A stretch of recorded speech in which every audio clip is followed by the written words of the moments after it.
Hello and welcome back for a History Police video, and this time I'm gonna break down basically Shogun episode 2. I know I'm a bit behind. I've also watched the ending of the season. I have so much to do, so we're gonna do still episode by episode because I have so much to catch up on because I was on maternity leave, if you didn't know.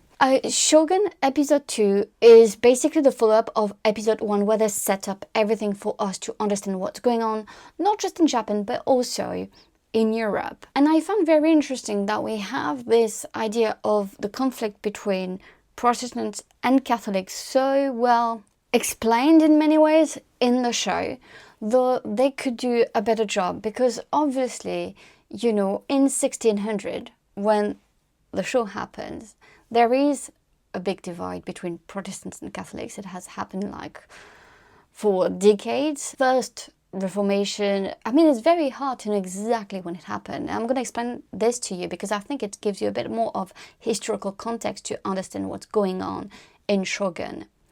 You know, you have this big rivalry between the English and the Dutch together, and the Portuguese and Spanish.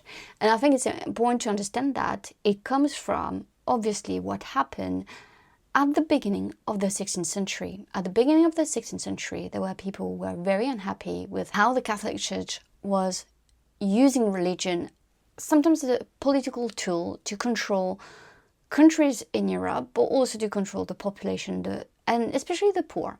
So you had Martin Luther, a monk, that in 1516, 1517, he really gathered kind of a people around him to protest against some practice of the Catholic Church. And that's going to create a divide. But what I want you to remember is that there have always been, you know, people who were like questioning of how the Catholic Church and the Pope controlled the countries in Europe, the Christian countries, but also controlled the population. So it was not something new. And nothing really predicted that it would go as far as it went, where there's like definitely a shift where people are deciding not to follow the Catholic Church anymore, the Roman Catholic Church. And at that time you had very strong, powerful Catholic countries, Portugal and Spain and France. And France is a difficult one because it's going to suffer religious civil wars in the second part of the 16th century that are so bloody and violent. There's nothing like it, really, all around Europe. And we can, you know, discuss why they happen there and not happen somewhere else. It's very hard, actually, to understand that. I would argue because, you know, France was in a time where it was difficult. There was problem with the dynasty in many ways because it was the last Valois.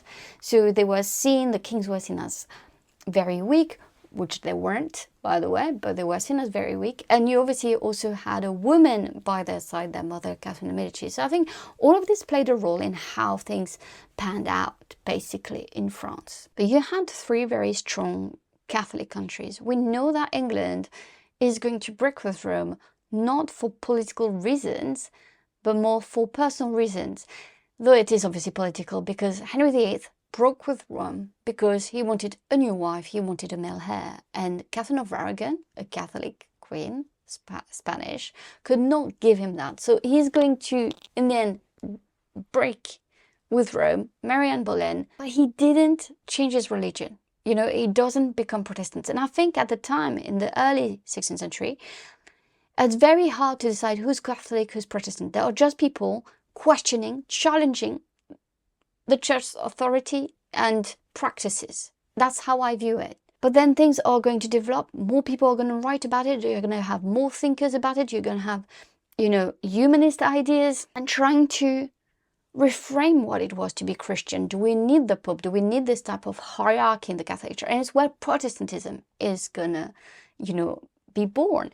But Protestantism in itself is just one thing. It's a big umbrella with different terms under. You know, you have Calvinism, you have Puritanism, you have different types of, you know, you have the Quakers later on, you have different types of Protestantism. So in the show in 1600, we know that, you know, John Blackthorne, the Anjin, the Englishman, is definitely Protestant. He's from, but is he? Or because at the time in 1600 in England, we have an Elizabethan Anglican church but it's not the Anglican Church of today. It's going to evolve over the 17th century and the 18th century to get where we are today. And also the Elizabethan Church started with a really via media, like the compromise between the two religion, and then it started becoming more and more Protestants, like including in more Protestant practices. And there's going to be, after 1570, when the Pope excommunicated Elizabeth, there's going to be more persecution and execution of Catholics. So the country becomes more and more Protestant.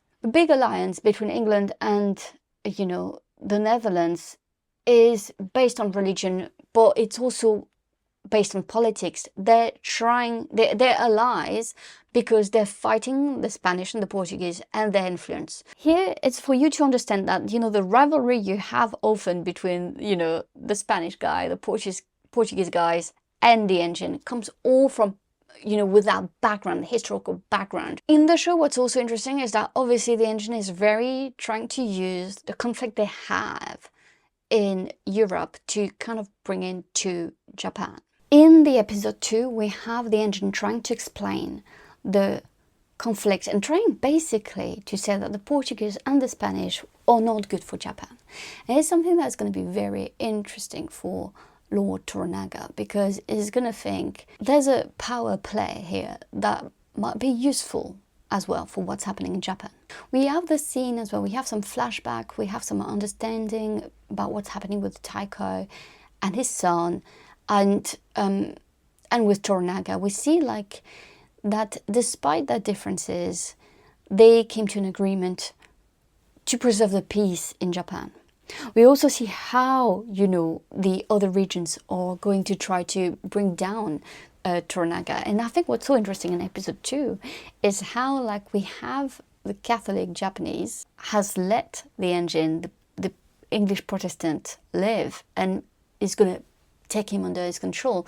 So here again, it's quite interesting how in the show we have the conflict between the Protestants and the Catholics being kind of playing a role in Japanese history. What I found really interesting as well in the show is how they portray Japanese Catholic. Like, how do they portray the spread of Catholicism? But you still see that it's not that easy for the Catholics to completely take over. They still have to ask, like, you have the priests, and they still have to ask for, the permission to get a church. And all of this is a theme that's throughout the show, and that is very interesting because it shows you how difficult it was for them to spread Catholicism in the country. Now in this video, I would really like to talk to you about real primary sources of what happens. So, with William Adams and his relationship with Tokugawa Ieyasu, we have a letter of William Adams where he describes his audience with Tokugawa. So the Toranaga of the show, they suppose the Toranaga is Tokugawa and William Adams is John Blackthorne. And this is what William Adams remembers and recall from this audience, what he wrote. And here I would like us to take a step back because, obviously this is fiction. Shogun, the TV show, is fiction, but it is based on true history. And here's what I'm really trying to give you. In this letter, he calls Tokugawa the king, and he says, I came to the great king's city, who caused me to be brought into the court, being a wonderful, costly house, gilded with gold in abundance. Coming before the king, he viewed me well, and seemed to be wonderful, favourable. He made many signs unto me, some of which I understood, and some I did not. In the end, there came one that could speak Portuguese. By him the king demanded of me, of what land I was, and what moved us to come to his land, being so far off. I shewed unto him the name of our country, and that our land has long thought out the East Indies, and desired friendship with all kings and leaders in way of merchandise, having in our land divers commodities, which these lands had not, and also to buy such merchandises in this land, which our country had not.